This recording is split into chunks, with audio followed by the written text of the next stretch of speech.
Hey Material Girl, my name is T. Thanks for coming back to my channel.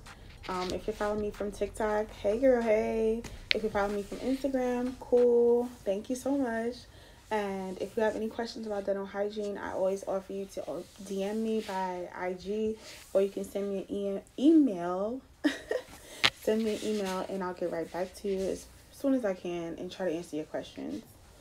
So today's video is going to be about clinical dental hygiene exam and how to become licensed in your state and several other states. If you have any questions about that, please keep watching. So when it comes to becoming a hygienist, you have to go through school and you have to finish at least, I would say, 1 to 2 years of prerequisites. Those prerequisites credits are in another video. Please go to my dental hygiene playlist and you'll see those videos about that. You finish your prerequisites, you finish school, and you get a degree in dental hygiene, a certificate in dental hygiene, or some type of credential that proves that you went through a dental hygiene program, an accredited dental hygiene program. Definitely make sure your school that you're going to or you went to was accredited. You can check that out at adha.org.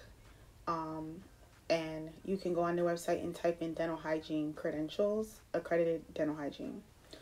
Okay, so when it comes to the clinical exam, after you've completed your course load, you now apply to do a clinical exam. So you have the CDCA, which is an organization that gives the test, the WREB, which is another organization that gives the test, and the CITA, which also do another exam. All three of those examination organizations came together and created one board now. So it allows any dental and dental hygiene students to be able to become licensed now. So I know that now your dental hygiene clinical exam can be done on a mannequin, which I wish they had, because I had to actually look for a live person, a live patient to come and do my clinical exam with me. But I know now they're basically grading you during the clinical exam with a timed exam on your ability to remove calculus effectively, which is hard plaque between the teeth, effectively. Also your perio charting, your measurements of the gum and bone, and your time and management skills. And they're just going around watching and timing you, and they come and check behind you to see if you removed all of it with instruments as well. And then they grade you by quadrant, by amount of plaque and calculus that was left behind, and they also grade you on your efficiency. So once you pass that, you get a passing or failing grade. You also have to make sure you pass that. Once you pass that, you have to take the prometric. I'm not sure if it's the same for the whole organization when you take the exam, but you have to take the prometric, which was about, I believe, 75 multiple choice questions on like clinical information, dental hygiene clinical information. The exam was not that hard. It was way more overhyped than it needed to be. So as long as you study, you pay attention in clinic and during competencies, and you have good notes and you study for it, you'll be fine. So once you take the physically clinical exam, and then you take the prometric, you have completed your like clinical part of dental hygiene. You've passed that part. So you can become a hygienist as long as now your next step is to be licensed nationally. So once you finish that, now you have to become national. So I have a video on how to pass the national exam. You can go watch that. The national exam for dental hygienists is provided by the JCDHE, I believe that's how you pronounce it. And they're the board of dental hygiene. So go over there, see how they perform on the test. So you're like, I didn't know I needed a license, or how do I get my license? So whichever state that you went to school in or you're practicing in, you plan to practice in, you need to apply for a license with the state board of dentistry. So every state in the 52 states has a state board of dentistry. you need to go on their website. You need to search dental hygiene licensing, or you can Google dental hygiene licensing, dental hygiene license in Texas, dental hygiene license in blah blah blah state, and it will tell you either want to get a dental hygiene license in credentials or a dental hygiene license by exam. So the difference between that is credentials is when you already have your licensing in another state already. If you are doing it by exam, then that means you need to apply with your exam scores, your exam grades, your transcript, and all the other credentials that they ask for. I would say to read through that part of the website that applies to whatever you're about to do, whether you're already a hygienist or you're a new hygienist and you're trying to do it by exam. Read through that first, understand what they're actually asking you, and see if you have all of those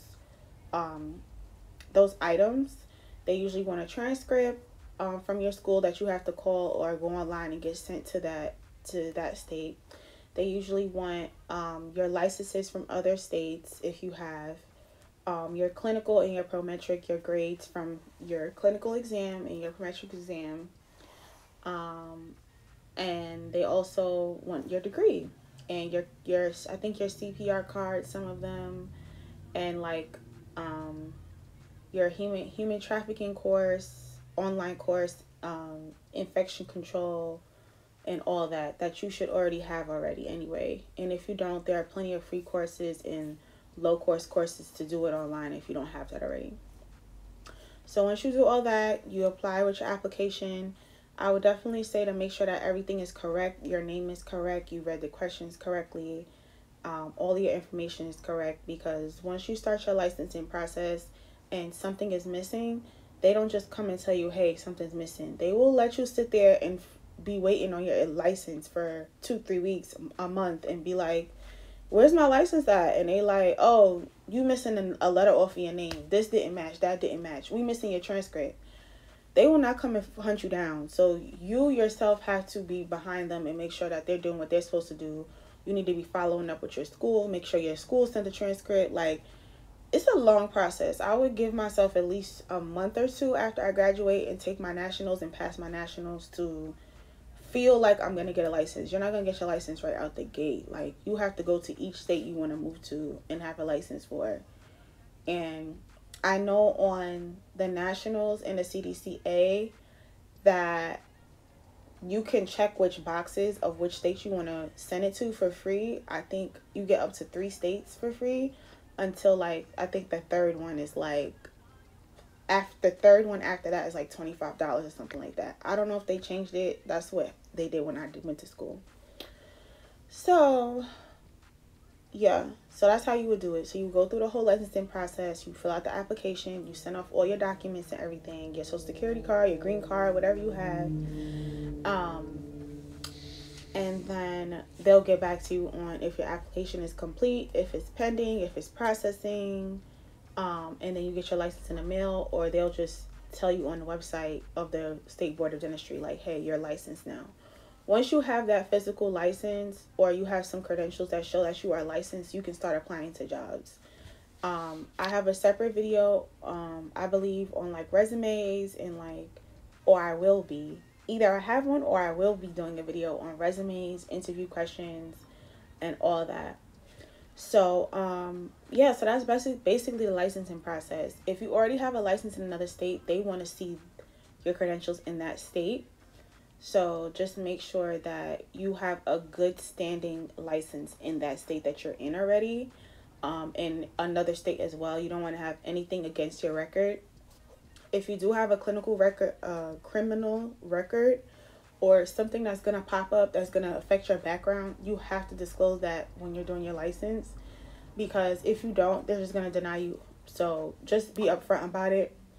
If you have anything that's against your license that you may have done in the past, that's going to come up. Answer those questions truthfully, answer them honestly, and explain what happened, and they'll do their best to get you your license. So my best advice is just to give yourself at least 2 to 3 months before you decide to move or whichever to do your license, because it takes a long process. Be very organized with your documents. Send off your documents on time. follow up with all the agencies and organizations you have to follow up with in order to get all your paperwork in.